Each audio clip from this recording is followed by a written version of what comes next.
দেখেননি।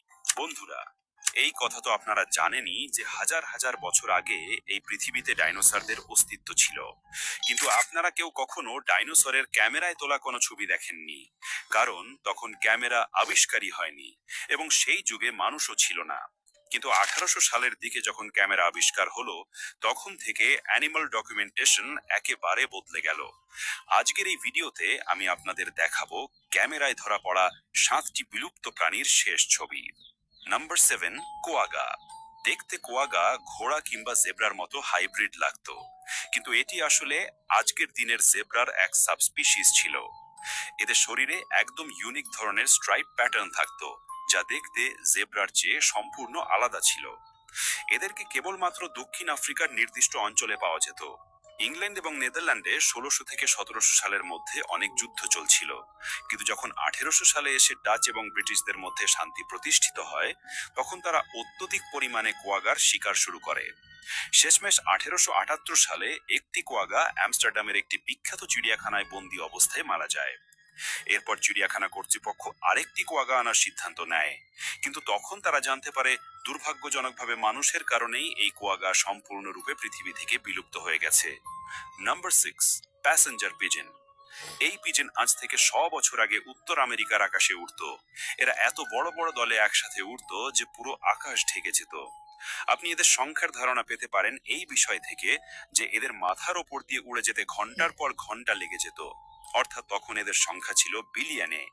কিন্তু যখন উত্তর আমেরিকার মানুষ ভেবেছিল যে এরা সহজেই সুস্বাদু মাংস সরবরাহ করতে পারবে, তখন তারা এদের ব্রেকফাস্ট, লাঞ্চ আর ডিনারে পরিণত করলো। দৈনিক ভিত্তিতে এদের শিকার শুরু হলে ধীরে ধীরে এদের সংখ্যা কমতে লাগলো এবং এক সময় এই পিজন সম্পূর্ণভাবে বিলুপ্ত হয়ে যায়। স্ক্রিনে আপনি যে বন্দি প্যাসেঞ্জার পিজন দেখছেন তার নাম ছিল মার্থা। এটি একটি নারী পিজন ছিল, যাকে আমেরিকার সিনসিনাটি চিড়িয়াখানায় রাখা হয়েছিল। 1 সেপ্টেম্বর 1914 সালে মার্থা মারা যায় এবং তারপর থেকেই এই প্রজাতিকে বিলুপ্ত ঘোষণা করা হয়। নম্বর 5, ক্যারোলিনা প্যারাকিট। বন্ধুরা, এই প্যারট ছিল পাখিদের মধ্যে সবচেয়ে সুন্দর এক প্রজাতি, যা দক্ষিণ পূর্ব আমেরিকার জঙ্গলে বাস করত। এদের খাদ্য ছিল মূলত ফল এবং বীজ। এরা বিশেষভাবে ককেল বার্ড নামক এক ধরনের গাছের বীজ খেতে খুব পছন্দ করত। এই বীজগুলো অত্যন্ত বিষাক্ত হওয়ায় এগুলো খেয়ে প্যারাকিট পাখিগুলো নিজেরাও বিষাক্ত হয়ে যেত। তবে এদের বিলুপ্তির কারণ ছিল ভিন্ন। 1900 সালের শুরুতে আমেরিকার মানুষ সত্যিকারের পশম বা পালক দিয়ে তৈরি পোশাক পছন্দ করত। সেই সময় একটি বিশেষ ধরনের টুপি চলছিল, যাতে ক্যারোলিনা প্যারাকিটের পালক ব্যবহার করা হতো। এই কারণেই এদের হত্যা সাধারণ হয়ে পড়ে। এদের পালক বাজারে বিক্রি হতে লাগলো এবং ফ্যাশনের জন্য ব্যবহৃত হতে লাগলো। সঙ্গে সঙ্গে কৃষকেরা ফসল খেয়ে ফেলার কারণে কৃষকেরাও এদের হত্যা করতে শুরু করে। এভাবেই এই সুন্দর পাখিটিও মানুষের কারণে সম্পূর্ণরূপে বিলুপ্ত হয়ে যায়। আপনি স্ক্রিনে যে পিকচারটি দেখছেন সেটি এই পৃথিবীর শেষ ক্যারোলিনা প্যারাকিটের ছবি, যা 1918 সালে একটি আসল ক্যামেরায় তোলা হয়েছিল। আরো আশ্চর্যের বিষয় হলো, এই পাখিটিকেও সেই একই খাঁচায় রাখা হয়েছিল যেখানে মার্থা নামের শেষ প্যাসেঞ্জার পিজন রাখা ছিল। নম্বর 4, থাইলাসাইন। এই প্রাণীকে তাসমানিয়ান টাইগার বা তাসমানিয়ান উলফ নামেও ডাকা হয়, কিন্তু এদের টাইগার বা উলফের সাথে কোনো সম্পর্কই নেই। নাম থেকেই বোঝা যায় এরা তাসমানিয়া এবং অস্ট্রেলিয়াতে পাওয়া যেত। এরা ছিল মাংসাশী মার্সুপিয়াল, যারা তাদের বাচ্চাদের থলিতে রাখত। এরা নিজের চেয়ে ছোট প্রাণীদের শিকার করে খেত। এদের বিলুপ্তির পেছনে দুইটি প্রধান কারণ ছিল। প্রথম কারণ ছিল ডিঙ্গো নামক প্রাচীন কুকুর প্রজাতি। এই ডিঙ্গো কুকুরগুলো আদতে অস্ট্রেলিয়ান নয়, মানুষ ইচ্ছাকৃতভাবে এদের অস্ট্রেলিয়ার বনে ছেড়ে দিয়েছিল।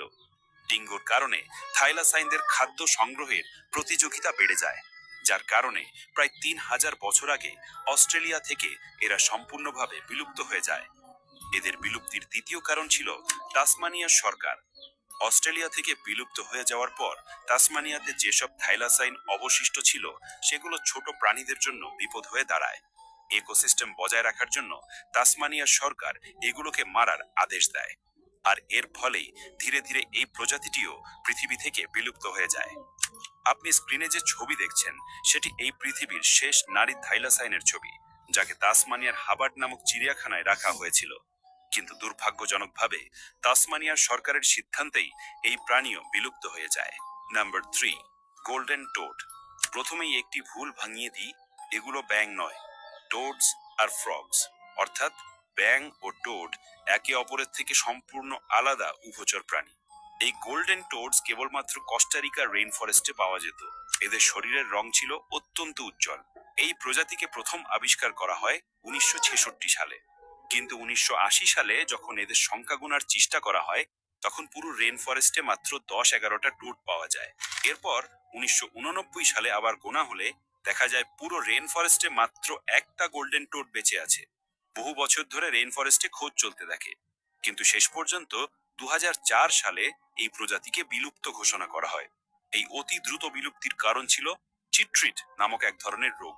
এই রোগে টোডদের ত্বক পচতে শুরু করে, এবং যেহেতু উভচর প্রাণীরা তাদের ত্বকের মাধ্যমে শ্বাস নেয়, তাই এরা এই রোগ বাঁচিয়ে উঠতে পারেনি এবং একে একে মারা যায়।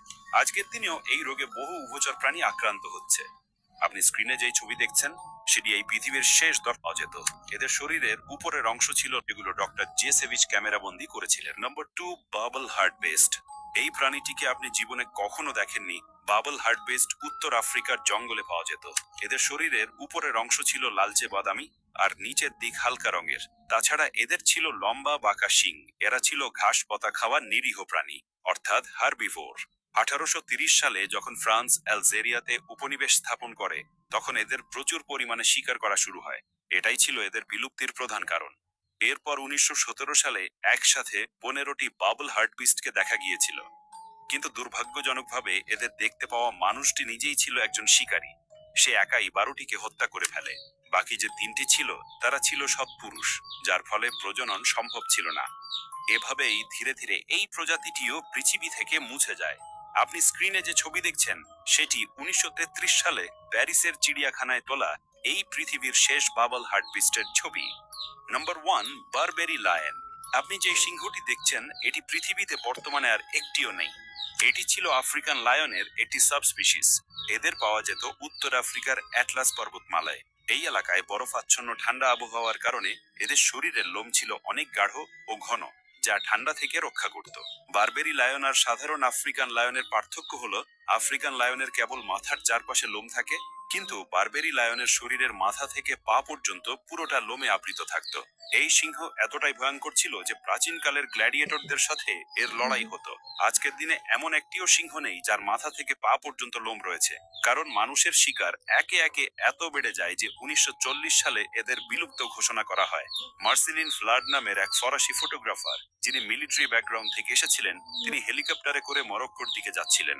অ্যাটলাস পর্বতমালার উপর দিয়ে যাওয়ার সময় হঠাৎ দূরবীনে একবারে শেষ একটি বারবেরি লায়নকে দেখতে পান।